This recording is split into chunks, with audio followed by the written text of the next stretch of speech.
I worked as a paramedic for 7 years in a mid-sized town in the Pacific Northwest.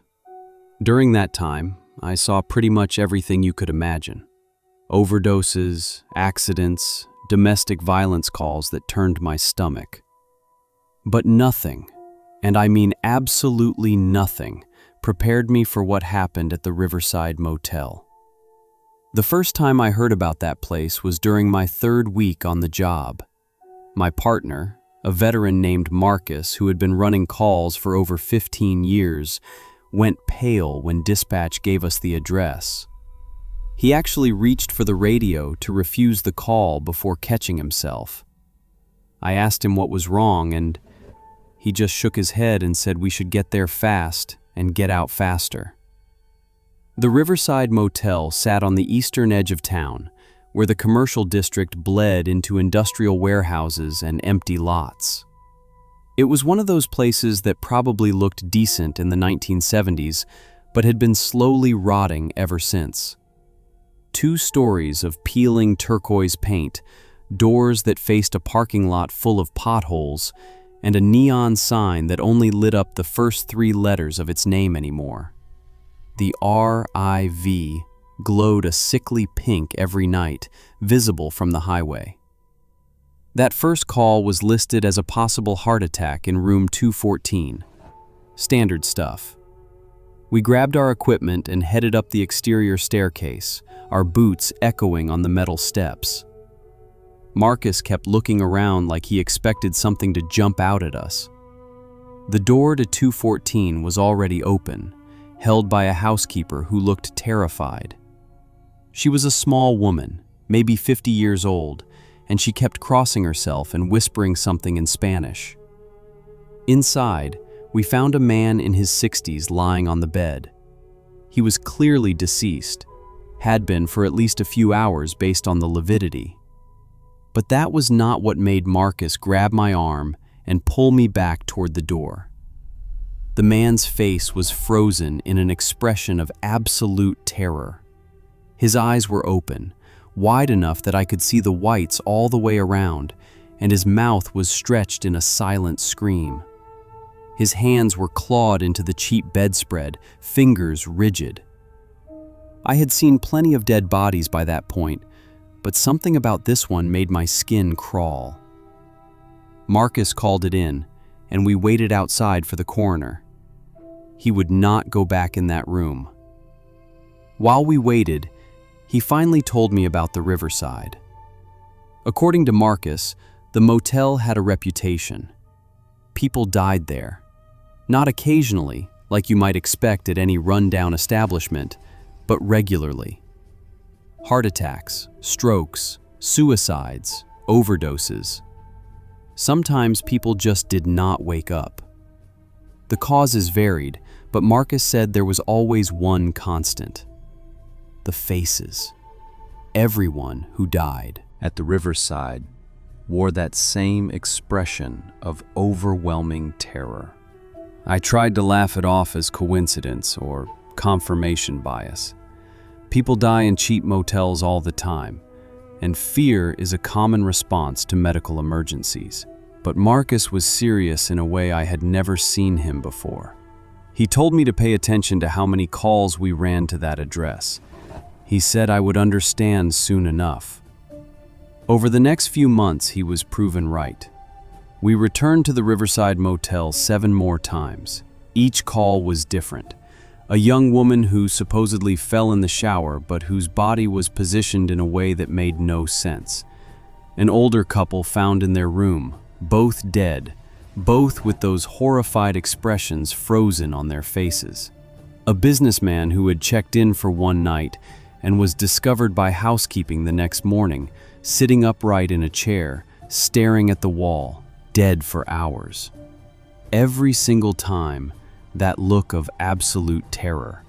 And every single time I felt something wrong in those rooms. The air was always too cold, even in summer. There was a smell, faint but distinct, like standing water and rust. And something else I could not quite put my finger on. A feeling of being watched, of something waiting just outside your peripheral vision. The other crews started to notice my discomfort. During shift changes, I heard the older paramedics talking about the Riverside. They had stories going back years. A paramedic named Chen who quit after a particularly bad call there in 2003. Another team who refused to go inside after midnight and nearly got fired for it. The stories all had the same elements. The terror on the victims' faces, the wrongness that permeated the rooms, the sense that something in that building was very, very hungry. I started researching the motel's history. The public library had old newspaper archives, and I spent my days off scrolling through microfiche until my eyes burned. The Riverside Motel opened in 1972. For the first few years, it seemed like a normal budget lodging option. Then in 1978, things changed. A family of 4 was found dead in room 109. Parents and 2 children, ages 6 and 9. The official cause was listed as carbon monoxide poisoning from a faulty heater. But the newspaper article mentioned that the father's body was found blocking the door from the inside, and all 4 had expressions described as disturbed. The motel was inspected and reopened within a month. After that, the deaths started happening regularly. At least 2 or 3 a year, sometimes more. The causes were always different, always explicable on paper. But reading between the lines of those old articles, I could see the pattern, the terror, the sense that something was not right. There were quotes from police officers expressing confusion about the scenes, mentions of unusual circumstances that were never fully explained. One article from 1984 caught my attention. A veteran detective named Robert Hollis was quoted as saying the Riverside Motel made him uncomfortable in ways he could not articulate. He said that every death there felt staged, like someone had arranged the bodies after the fact. The article noted that Detective Hollis took early retirement 6 months later. I became obsessed with understanding what was happening at the Riverside. I drove by the motel on my days off, watching it from my car. The parking lot was never full, but there were always a few vehicles there. I wondered about the people staying inside, whether they knew about the motel's history, whether they felt what I felt in those rooms. Marcus noticed my fixation and warned me to let it go.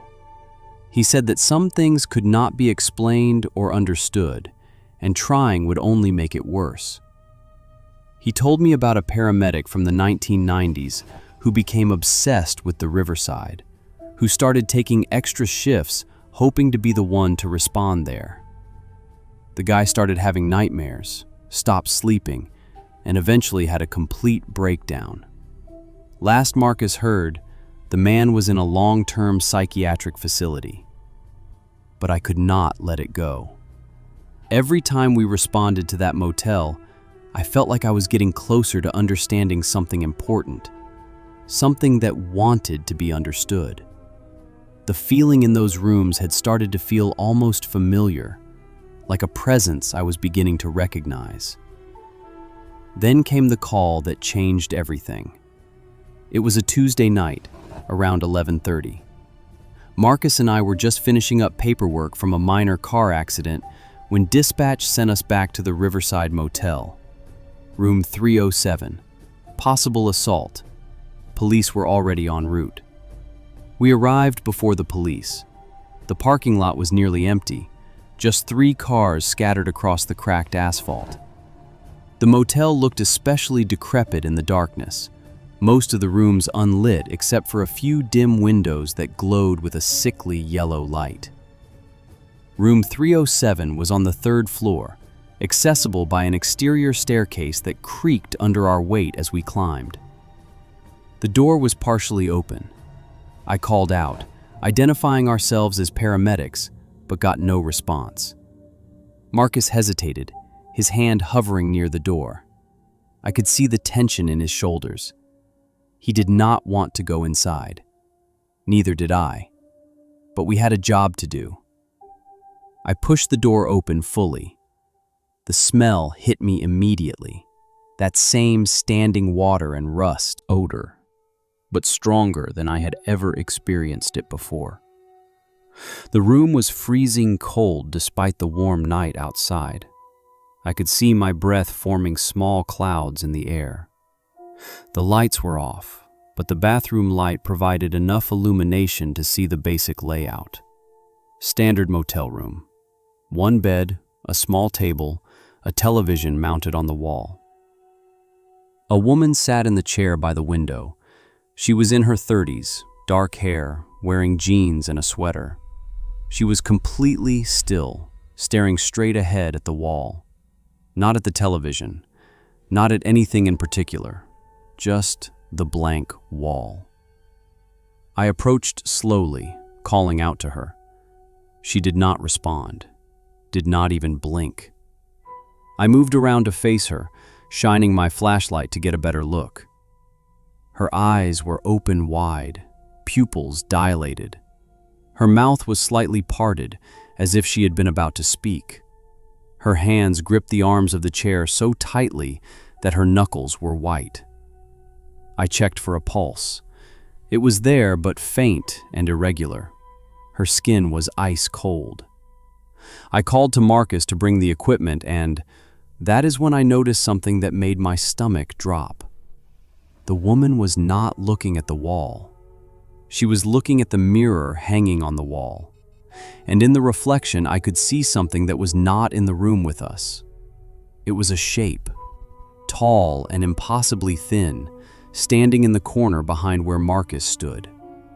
It had no distinct features that I could make out, just a vague human form made of shadow that seemed darker than the surrounding darkness. And it was moving, slowly swaying back and forth like something underwater. I blinked hard, convinced I was seeing things. When I looked again, the shape was gone. But the woman's expression had changed. Her eyes had shifted slightly, now looking directly at me in the mirror. Tears were streaming down her face, but she still had not moved. Her mouth opened wider, and a sound came out. Not a scream, not words, just a low, continuous whimper that sounded like it was coming from somewhere deep inside her. Marcus was trying to get vitals, but his hands were shaking. He kept glancing around the room, and I knew he felt it too. That presence. It was stronger now, more focused. The temperature had dropped even further. I could see frost forming on the mirror, creeping outward from the edges in delicate crystalline patterns. The police arrived then, their heavy footsteps echoing on the metal staircase.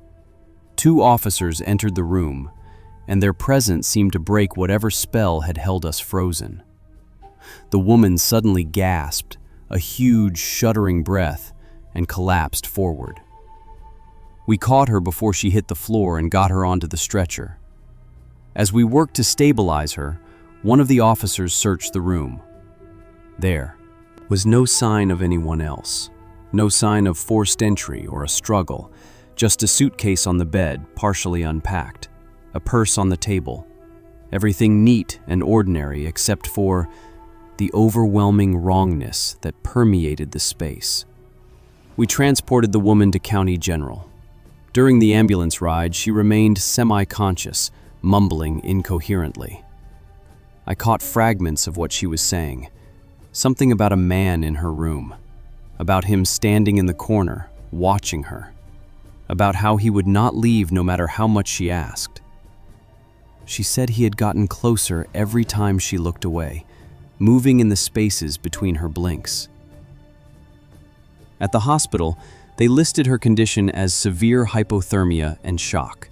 Her core temperature was 89 degrees, dangerously low. There was no medical explanation for how she had gotten that cold. The room had been warm when she checked in. The motel manager confirmed the heating was working.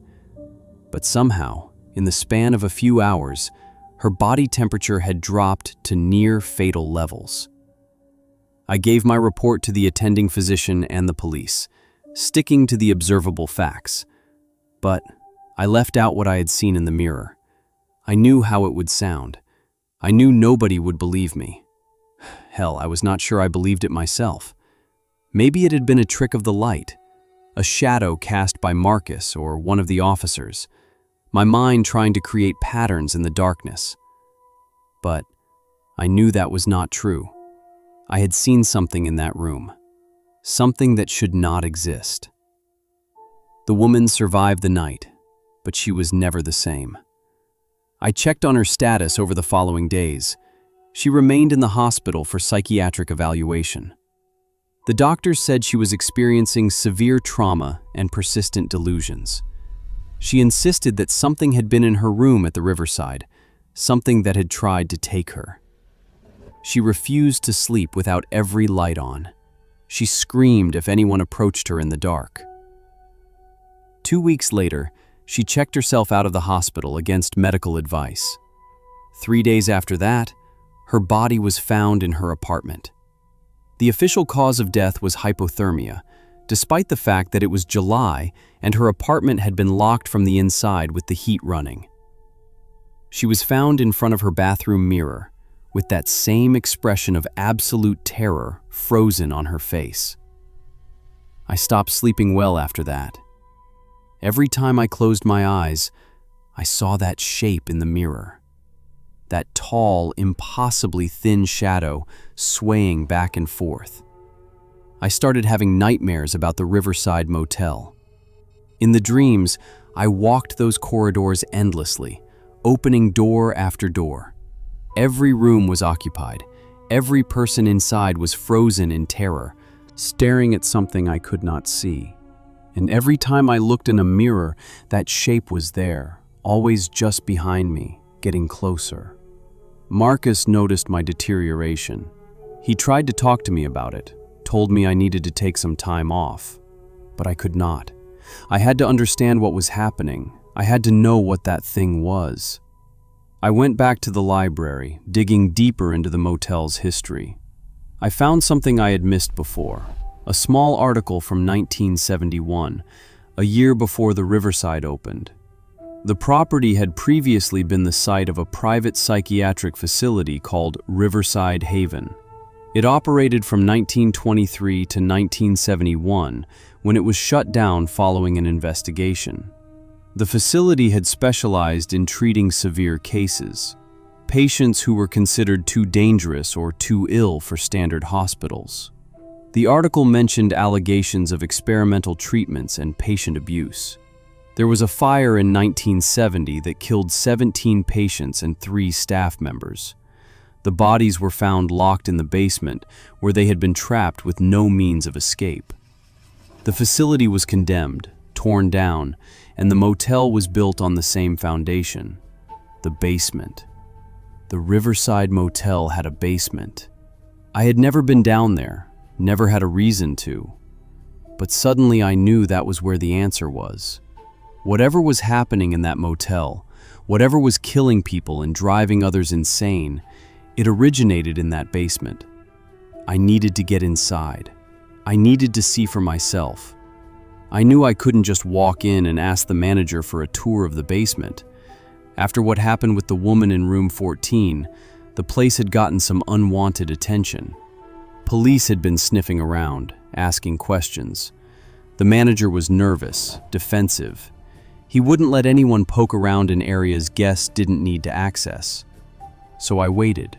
I watched the motel for 3 nights, learning the patterns. The manager left at midnight most nights, leaving the front desk to a kid who spent his entire shift with headphones on, face buried in his phone. Security was non-existent. The cameras mounted outside were old, probably non-functional. The Riverside was the kind of place that survived on being forgettable, invisible. Nobody looked too closely at what happened there. On the 4th night, I parked 2 blocks away and walked to the motel just after 1 in the morning. The kid at the desk didn't even glance up as I moved past the office window. I went around to the side of the building where I had seen a rusted metal door during my surveillance. It was partially hidden behind a dumpster, secured with a padlock that looked older than I was. The lock broke easily. The metal was corroded, weakened by decades of rain and neglect. I pulled the door open slowly, trying to minimize the screech of protesting hinges. The smell that wafted out made me gag. Mold and rot and something else underneath, something chemical and wrong. I clicked on my flashlight and descended the concrete stairs into the darkness. The basement was larger than I expected, stretching beneath the entire footprint of the motel. The ceiling was low, barely 6 feet, supported by thick concrete pillars. Water damage stained the walls in long streaks, and pools of stagnant liquid collected in the uneven floor. My footsteps echoed in the enclosed space, each sound bouncing back at me from multiple directions. The beam of my flashlight swept across old furniture, broken bed frames, stained mattresses piled in corners. Remnants of the psychiatric facility that had stood here before. They hadn't cleared everything out when they demolished the building. They had just buried it, built over it, and pretended it didn't exist. I moved deeper into the basement, past empty rooms with open doorways. Each one looked the same. Bare concrete walls, floor drains in the center, metal rings bolted into the walls at regular intervals. I didn't want to think about what those rings had been used for, what had been chained there. The temperature dropped as I went further in. My breath began to fog in the beam of my flashlight, that same unnatural cold from room 14. I was getting close to something. At the far end of the basement, I found a corridor that branched off from the main space. It was narrower, claustrophobic. The walls were blackened with old fire damage. This must have been where they died. The 17 patients and 3 staff members, trapped and burning. I almost turned back then.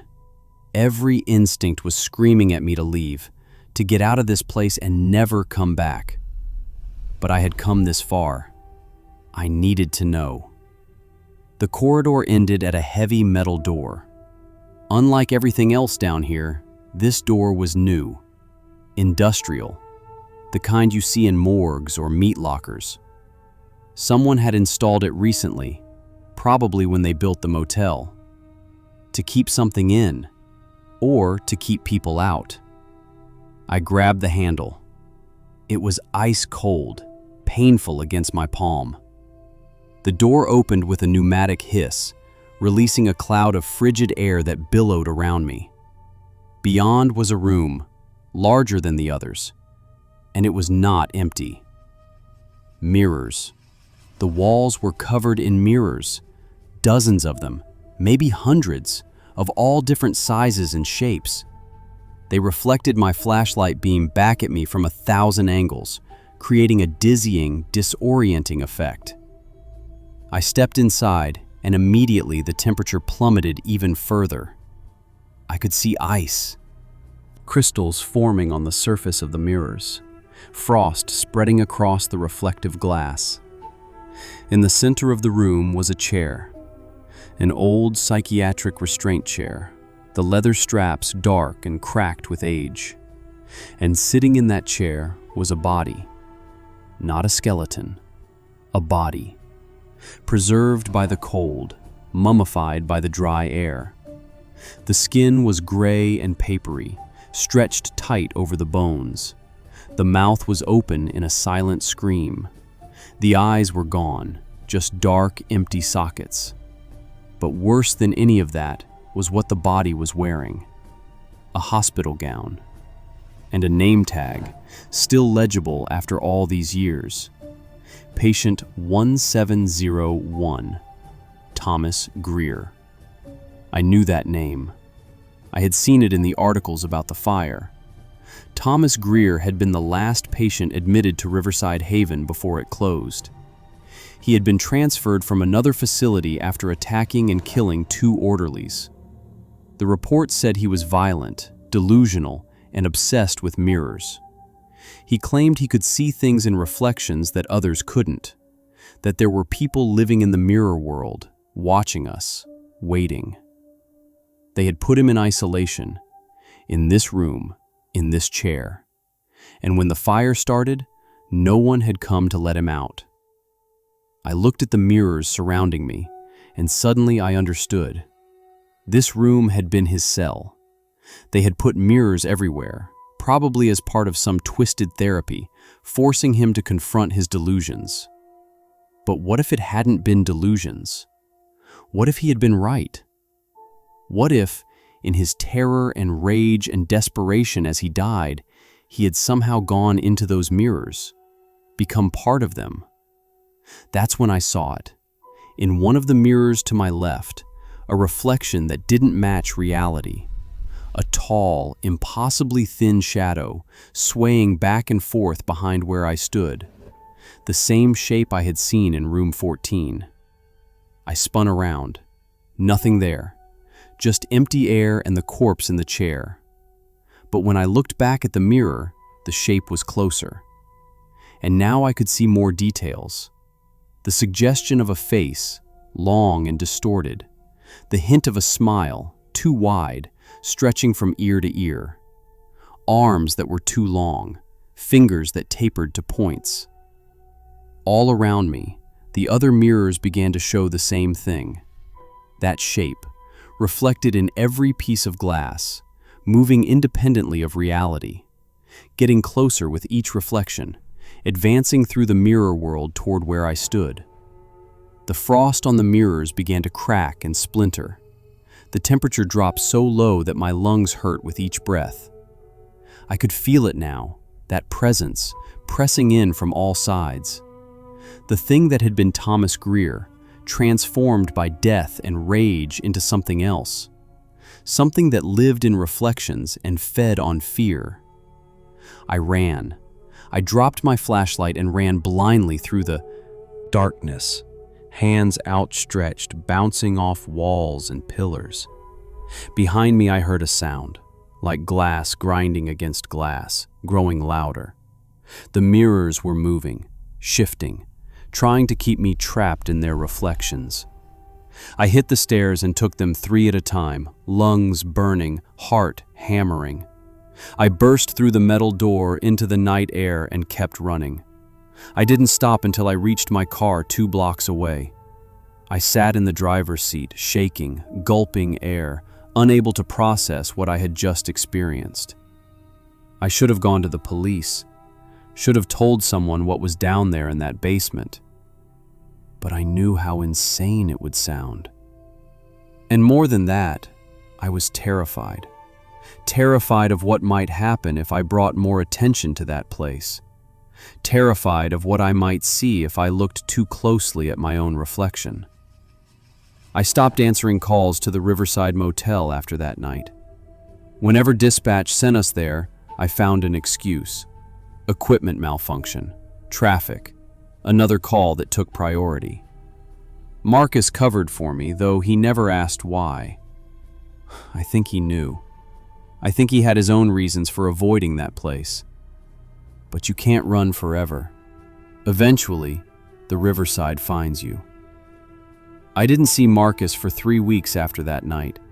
He called in sick, which wasn't like him. When he finally came back to work, he looked terrible. Gray skin, dark circles under his eyes, 20 pounds lighter. He wouldn't meet my gaze. "You okay?" I asked him during shift change. He just nodded, but his hands were shaking as he filled out his paperwork. I noticed something else, too. He had covered all the mirrors in the locker room, taped newspaper over every reflective surface. "Marcus, what happened?" He finally looked at me then, and what I saw in his eyes made my blood run cold. Pure, absolute terror. "It followed me home," he whispered. "I see it everywhere. In windows, in my phone screen, in the TV when it's turned off. It's always there, just watching, waiting." Before I could respond, dispatch called. Unresponsive person at the Riverside Motel, room 12. Marcus went white. He stood up so fast his chair fell over. "Don't go," he said, grabbing my arm. "Please, don't ever go back there." But I had to. It was my job. And something else, too. Something I couldn't quite explain. A pull, like a fishhook in my chest, drawing me back to that place. I took a different partner that night, a rookie named Sarah, fresh out of training. She was nervous about going to the Riverside, said she had heard stories. I told her the stories were exaggerated, though I knew I was lying. The motel looked different this time, more decayed somehow, as if it had aged years in just weeks. The neon sign was completely dark. Several of the windows were broken. The front office was empty, no sign of the clerk. Room 12 was on the ground floor, facing the empty pool. The door was already open when we arrived. Inside, we found a man in his 40s lying on the bed. At first, I thought he was dead. His skin was gray, his eyes open and staring at the ceiling. But when I checked his pulse, it was there, faint but steady. "Sir, can you hear me?" I said, shining my light in his eyes. No response, no pupil reaction. It was like he was in some kind of catatonic state. That's when Sarah gasped. I looked up and saw what she was staring at. The mirror above the dresser. In it, we could see the room reflected normally. The bed, the furniture, us kneeling beside the patient. But there was something else. A figure standing in the corner of the reflected room. Tall, impossibly thin, with that too wide smile. In the real room, that corner was empty. "We need to leave," Sarah said, her voice shaking. "We need to leave right now." She was right, but as I stood up, I made a mistake. I looked directly at the figure in the mirror, and it looked back. I can't describe what happened next in any way that makes sense. It was like the reflection reached out, crossed the boundary between the mirror world and ours. I felt cold fingers brush against my mind, probing, searching. And in that moment, I saw everything. I saw Thomas Greer in his final moments, strapped to that chair as smoke filled the basement. I saw his terror turn to rage, turn to something else, something darker. I saw him pull himself into the mirrors around him, fragmenting his consciousness across 1,000 reflections. I saw him learning to move through the mirror world, to exist in the spaces between reflections. And I saw what he did to people, how he would catch their reflection, trap it, and slowly pull their essence through, leaving their bodies as empty shells, catatonic and dying. He fed on their fear, their life force. The mirrors were his hunting ground, and anyone who looked too closely became his prey. But worse than that, I saw his plan. The Riverside Motel was just the beginning. With every person he consumed, he grew stronger. Soon, he would be able to manifest in any reflective surface anywhere. Phones, screens, windows, water. Nowhere would be safe. He would spread like a virus, jumping from reflection to reflection, consuming the world one person at a time. And he wanted me to know.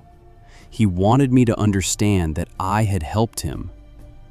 By going into that basement, by learning his story, I had completed some kind of circuit, given him the attention, the fear, the belief he needed to grow stronger. The connection broke. I stumbled backward, gasping. Sarah was screaming something, but I couldn't hear her. All around us, every reflective surface in the room was showing the same image. Thomas Greer, pressing against the barriers between worlds, getting closer. We grabbed the patient and ran, dragged him out of that room and into the ambulance. As we pulled away, I looked back at the Riverside Motel. In every dark window, I could see him, standing there, watching, smiling. The patient never woke up. He died 3 days later, still in that catatonic state. The doctors said it was some kind of seizure disorder, brain death from lack of oxygen. But I knew better. Thomas Greer had taken everything, left just an empty shell behind. Sarah quit a week later. She moved across the country, stopped answering my calls. I don't blame her. Some things, once you've seen them, you can't unsee.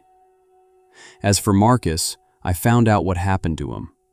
He drove his car into a lake 2 months after that last conversation. They found him still strapped in his seatbelt, eyes open, staring at his own reflection in the rearview mirror. The coroner said he had been dead for hours before the car went into the water. Heart failure, they called it. But I know what really happened. I know what he saw in that mirror. The same thing that's been following me ever since that night. I still work as a paramedic. I still answer calls. But I've made changes. I removed all the mirrors from my apartment. I keep my phone face down. I avoid windows after dark. Some nights I can almost convince myself that it's over, that I'm safe. But I know the truth. I see him sometimes, out of the corner of my eye, in a puddle of water, in the chrome of a car bumper, in the black screen of my television, always watching, always waiting. The Riverside Motel burned down last month. Electrical fire, the papers said. The whole structure collapsed, including the basement. The city is planning to build a shopping center on the site. They'll probably put in stores with big glass windows, mirror-lined changing rooms, reflective display cases. And Thomas Greer will be waiting in every single one. Sometimes I get calls from other paramedics, other first responders. They tell me about strange cases they've worked. Patients found catatonic, staring at mirrors. People who died of fright, their eyes locked on their own reflections. It's spreading, just like I saw in that vision. Jump by jump, reflection by reflection. I tried to warn people, but who would believe me? A paramedic claiming that mirrors are haunted, that something from an old asylum fire is hunting through. Reflections? They'd think I was crazy. Maybe I am. Maybe that's what Thomas Greer does. Drive you insane first, make you doubt your own perceptions, make you more vulnerable. The worst part is not knowing when he'll come for me, because he will. I'm certain of that. I've seen too much, know too much. I'm marked. It's only a matter of time before I look at the wrong reflection at the wrong moment, and he'll be there, reaching through. I've thought about ending it myself, on my own terms, but I'm afraid of what might be waiting on the other side. Afraid that death won't be an escape, that I'll just end up trapped in his mirror world, another consciousness he's consumed, another voice screaming silently in the reflection, trying to warn people who can't hear. So I keep going, keep working, keep avoiding my own reflection, and I tell this story to anyone who will listen, even though I know most of you won't believe me. You'll think it's just a creepypasta, just another scary story someone made up for internet points. But I'm begging you, next time you look in a mirror, really look. Check the corners of the reflection. Look for things that don't quite match reality. And if you ever see a tall, thin shadow with a smile too wide, with fingers too long, swaying back and forth behind where you stand, don't look again. Don't go closer. And whatever you do, don't answer any calls to any place called Riverside. Because some places are doorways, Some places are thin spots where the world we know touches something else. And once you step through, once you see what's on the other side, there's no going back. I learned that the hard way. I check my reflection less and less these days. But when I do, sometimes I notice I look different. Thinner, grayer, my smile a little too wide, as if something is already pulling me through, bit by bit, taking pieces of me into the mirror world. Maybe I'm already trapped. Maybe I have been since that night in the basement, since I looked directly at Thomas Greer in that frozen mirror room. Maybe what I think is reality is just another reflection, and the real me is somewhere else, screaming. I don't know anymore. The line between what's real and what's reflected has become too blurred. But I know one thing for certain. If you ever see me on a call, at an emergency, anywhere near a place with too many mirrors, don't look at my reflection. Don't check to see if I match, because you might not like what you find looking back at you. And you might realize too late that it isn't me anymore.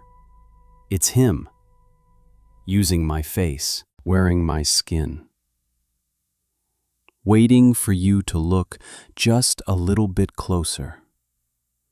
That's how he spreads.